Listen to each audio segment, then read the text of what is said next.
Já pensou em ser um apoiador oficial do BugriCast?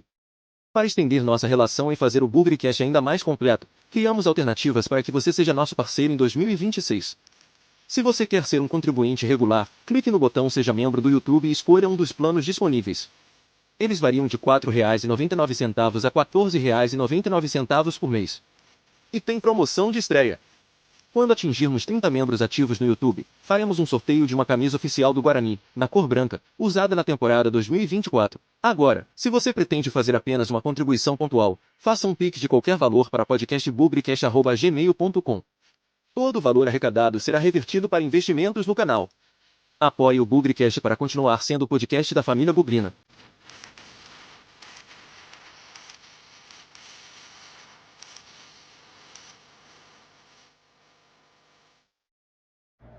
Fala Bugrino, fala Bugrina, bem-vindos ao Bom Dia Guarani de hoje, hein?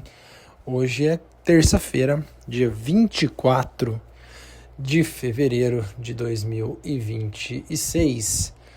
Hoje é terça, né? Amanhã, Copa do Brasil, Guarani Castanhal, Castanhal e Guarani.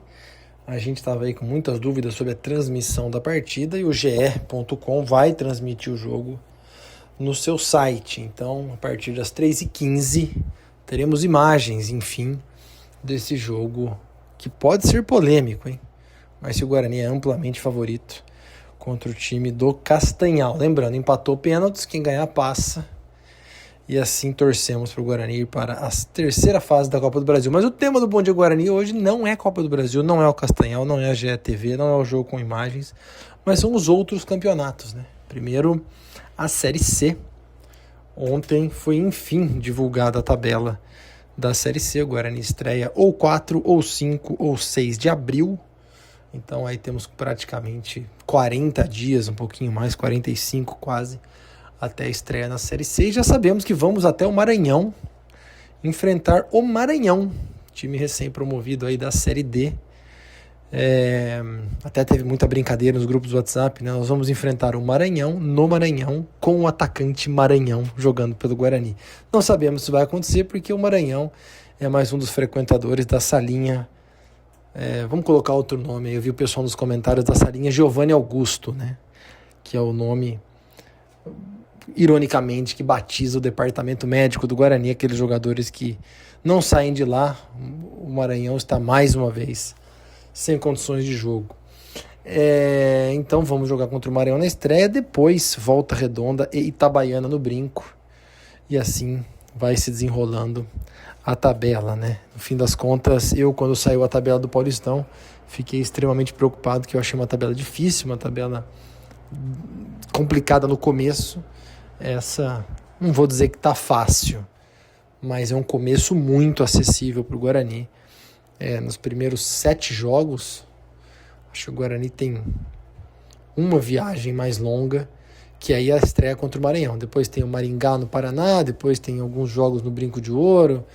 Enfim, uma coisa um pouco menos desgastante, né? Isso faz muita diferença. Tudo leva a crer que a Série C só vai ter jogo de fim de semana, não vai parar para a Copa do Mundo. Então, já está desenhado o caminho aí para o Guarani tentar voltar para a Série B. 10 jogos em casa, 9 jogos fora. Dos jogos mais complicados, digamos assim, em termos logísticos, o Guarani vai ao Sergipe enfrentar o Confiança, o Guarani vai a Belém enfrentar o Paysandu, como eu disse, vai até Maranhão, São Luís, né, enfrentar o Maranhão. Tem viagens a Santa Catarina também para enfrentar o Barra, e assim vai indo, né? Santa Cruz é no Brinco, Amazonas é no Brinco, Caxias, se eu não me engano, é no Brinco também. E encerra, né? Última rodada em casa contra o Brusque. A reta final do Guarani é um pouquinho mais difícil, né? Então, claro, né? Se o começo é mais fácil, o final vai ter que ser um pouco mais difícil. Então é importante já começar fazendo ponto, começar bem, naquele corte lá de pelo menos 27, 28, 26 pontos para classificar entre os 8 e talvez ali 32, 31, 30 para ficar entre os 4 primeiros, né? E ter algumas vantagens no quadrangular final. Então já vamos começar a falar de Série C, já vamos começar a falar de adversários, tabela. E assim vamos. Por falar em adversários tabela, eu não vou entrar muito no detalhe dos outros concorrentes da Série C, tem muito time em atividade, tem muito time em férias também. Mas interessante até agora o desfecho do Campeonato Paulista, né? O Guarani caiu fora na primeira fase, empatou com o Palmeiras ali, não chegou. Já temos aí os 4 times definidos no mata-mata, né? Vai ter Novo Horizontino e Corinthians, melhor campanha Novo Horizontino até agora, Corinthians a 4ª campanha. Palmeiras e São Paulo na outra semifinal. É interessante, porque o Novo Horizontino foi o time que ganhou do Guarani na segunda rodada, teve toda aquela celeuma do Lucas sendo expulso, né? Depois o Novo Horizontino fez 4-0 no Palmeiras, veio com uma campanha muito sólida, né? E a Portuguesa, né, gente? A Portuguesa que vendeu muito cara a eliminação para o Corinthians. Aliás, a Portuguesa estava classificada até os 49 do segundo tempo. E olha que interessante, né?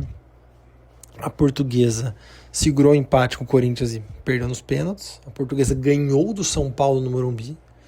A Portuguesa ganhou do Mirassol em Mirassol. E talvez, gente, desculpe aqui a sinceridade, a reclamação da torcida do Guarani sobre o Guarani ter ganho da Portuguesa passando um sufoco danado com um jogador a mais em 60 minutos do jogo, talvez dissesse mais sobre a Portuguesa do que sobre o próprio Guarani. A Portuguesa talvez tivesse um bom time, boas peças, e mesmo com 10 conseguiu aí pressionar o Guarani. Então, claro que 11 contra 10, quem tem 11 sempre tem que ter vantagem, mas às vezes a gente é tão cego para elogiar ou criticar o nosso time que deixa de ver um pouco das virtudes do adversário. Então, não estou passando pano para ninguém aqui não, pelo amor de Deus, nada disso. Mas a Portuguesa é uma grata surpresa, fez um bom papel e é uma SAF, né? E é outra discussão que eu tentei abrir no Twitter, né? Porque são tantos times que hoje são SAF que quem é contra vai facilmente encontrar um exemplo de um time que é SAF e se deu mal. Tá aí o Figueirense, por exemplo, que é a crítica da moda, né? Mas para quem é a favor, também vai encontrar um monte de time que virou SAF e se deu bem. Tá aí a Portuguesa. Então, e a escolha vai dizer muito se a pessoa é a favor ou é contra, mas ninguém pode negar que a Portuguesa fez um bom Paulistão. A Portuguesa tentou colher os benefícios de ser SAF, vai jogar a Série D. Deus sabe lá o que vai acontecer. Mas quem sabe, né? A gente terminou o jogo contra o Palmeiras dizendo quando vai ser a vez do Guarani ter conquistas, quando vai ser a vez do Guarani brigar contra os times lá de cima. A gente espera que se fale de SAF, né? Até agora o assunto morreu. Ia ter assembleia, reunião, nós estamos quase para o fim de fevereiro e não aconteceu mais nada. E a gente espera que as coisas caminhem e que, enfim, chegue a nossa vez, né? Que outros times olhem para o Guarani e falem, poxa, o Guarani estava muito mal, virou SAF e melhorou. É isso que a gente torce, porque nas condições atuais, na minha humilde opinião, o Guarani não vai a lugar nenhum com esse modelo associativo falido, tentando eleger o dirigente possível e não o melhor, o que é muito triste. Enfim, muitos preâmbulos nesse Bom Dia Guarani, tangenciando aí alguns assuntos do Guarani, na Série C, do Paulistão, adversários, SAF. Mas amanhã a gente fala de Castanhal e Guarani, a reestreia do Bugre na Copa do Brasil. Fechou? Boa terça-feira para todos, sem não esquecer que na vitória ou na derrota, hoje sempre Guarani.